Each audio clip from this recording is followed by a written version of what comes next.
Hello everybody. I am going to help you with the questions and answers for chapters 12 and 13. All right, so we've got our quick right. It says if you had to describe yourself in one word, what would it be and why? And you can make that an opinion type thing. So say, I don't know, maybe I would say that I'm ridiculous. So I could say, in my opinion, I think I'm ridiculous. First of all, I have 2 dogs. One is really old and one never stops barking. That's ridiculous. Next, I think I'm ridiculous because I live in the mountains, but I'm from Florida. What the heck? That's ridiculous. So stuff like that. Multiple choice.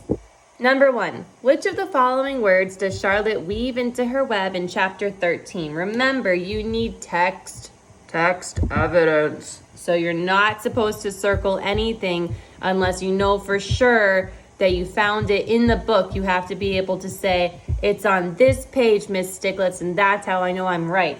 So I found this answer on pages 90 and 91. So on page 90 and 91, they're talking about what to put into the web, and they end up deciding on terrific. So that would be your answer, letter B. Number 2, which of the following words is not suggested to Charlotte to weave in her web? So they give her a bunch of words. Which one did they not say? So what I did is I went in the book and I tried to find all of these words. So on page 98, at the top, the first one that they find is crunchy. So you can't choose that one. That one was suggested. If you keep reading on that page toward the bottom, Templeton finds another one and it says pre-shrunk.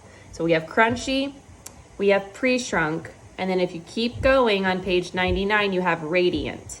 So you have crunchy, radiant, pre-shrunk. So which one of those is not? All those are there, so which one doesn't belong? Smelly, right? He never finds one that says smelly. Now we're at true and false. Remember, you have to prove yourself right in the book. At first, Templeton refuses to help Wilbur. True or false? It is true, and I proved myself. Sorry, it's hard to flip pages when you're on a book that's online. So pages 90 and 91, when Templeton he comes back and he says, meetings bore me. He climbs a rope, he goes away, and then the old sheep comes around, and the old sheep starts to tell him about how he won't survive without Wilbur because he always eats Wilbur's food out of the trough. So it is true. He refuses to help Wilbur at first. Number 2, Charlotte has many interesting cousins. True or false? True. Remember when she's telling him all these stories about her cousins? It starts on page, let's see. The stories start on page 102 with the cousin that catches the fish. And then she talks about her other cousin who was an aeronaut. And then on page 104, she goes, it's true, replied Charlotte. I have some very remarkable cousins. So that's true. Number 3, people continue to visit Wilbur. Do they keep coming? Is that true or false?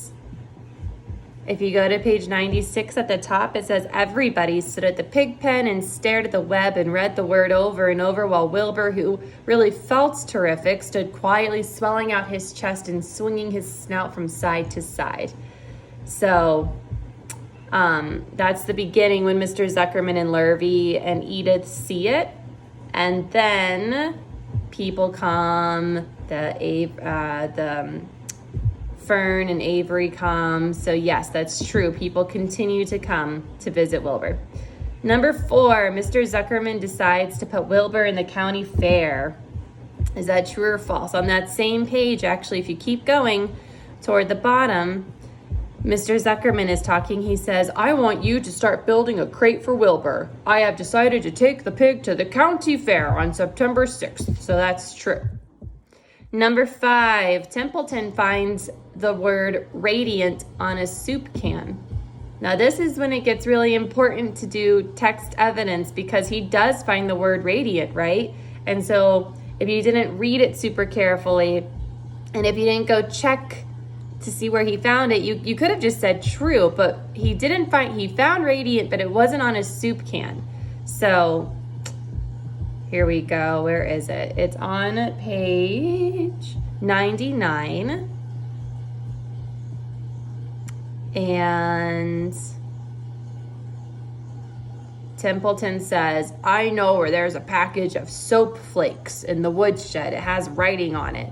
So it didn't come from a soup can, it came from soap flakes. So yes, he found the word radiant, but it was not on a soup can, so that one's false.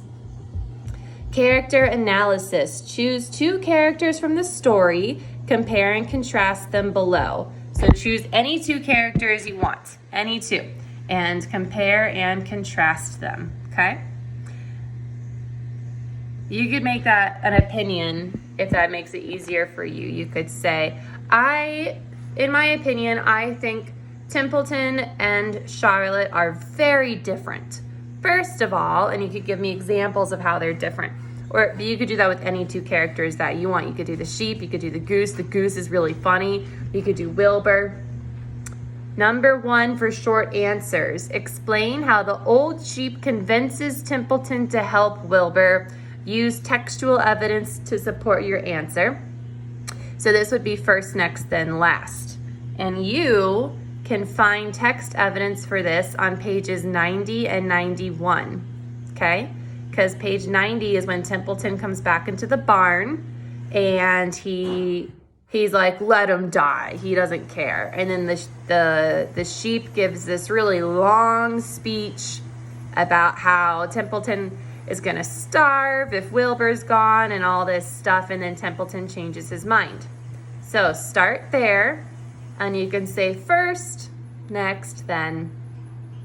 Number 2, what does the goose say is his idiosyncrasy? What are some of the other animals' idiosyncrasies?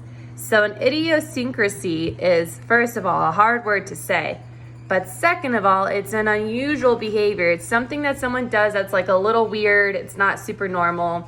And what the goose does that's kind of weird is the goose repeats things 3 times all the time, right? He always says things, or she always says things 3 times.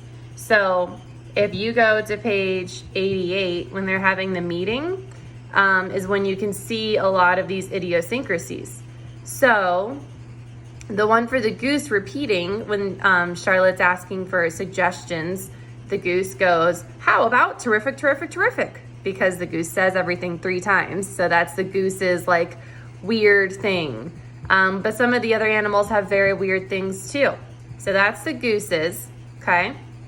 And then I want you to tell me some of the other animals' idiosyncrasies too. So you can do first, next, then last for this one. I already got the first for you. So the first, the goose says everything 3 times. For example, when Charlotte asked for a suggestion, the goose said terrific 3 times, okay? And then tell me about a couple other animals' idiosyncrasies. Number 3, how does Wilbur try to show that he is radiant? I thought that was a really funny part of the book. So I went to the part where he did all of those like crazy tricks on page 100. And that's where you can start, is page 100.